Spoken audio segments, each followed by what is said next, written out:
Un avion de la compagnie Azerbaijan Airlines s'est écrasé au Kazakhstan le 25 décembre. Seules 29 des 67 personnes à bord ont survécu. Une enquête est en cours, voici ce que l'on sait 2 jours après le crash, ce vendredi 27 décembre à 19 h. Mercredi matin, l'avion a quitté Bakou, la capitale de l'Azerbaïdjan, en direction de Grozny, capitale de la République caucasienne russe de Tchétchénie. En vol, il s'est détourné de sa trajectoire, a traversé la mer Caspienne, puis s'est écrasé près du port de la ville d'Aktaou au Kazakhstan.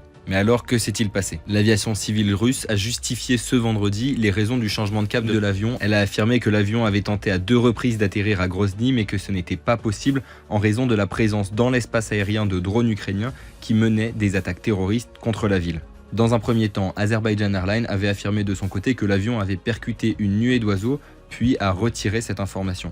Aujourd'hui, la compagnie a annoncé que les résultats préliminaires de l'enquête font état d'une interférence externe physique et technique. Moscou n'a pas évoqué la possibilité qu'un tir de missile antiaérien russe ait pu toucher l'appareil. C'est une hypothèse qui a été soulevée par des experts et des médias occidentaux. Sur les photos et les vidéos montrant les restes de l'avion, on peut voir la carlingue avec des trous qui sont causés notamment par des missiles de défense antiaérienne, a déclaré à l'AFP le député azerbaïdjanais Rassim Moussabekov. Le Kremlin a expliqué ce matin ne pas faire de déclaration avant la fin de l'enquête. Cette enquête est toujours en cours, mais la compagnie azerbaïdjanaise suspend ses vols vers 7 villes russes, ainsi que Grozny, mais continue à assurer les liaisons avec Moscou, Saint-Pétersbourg, Yekaterinbourg, Astrakhan, Kazan et Novosibirsk.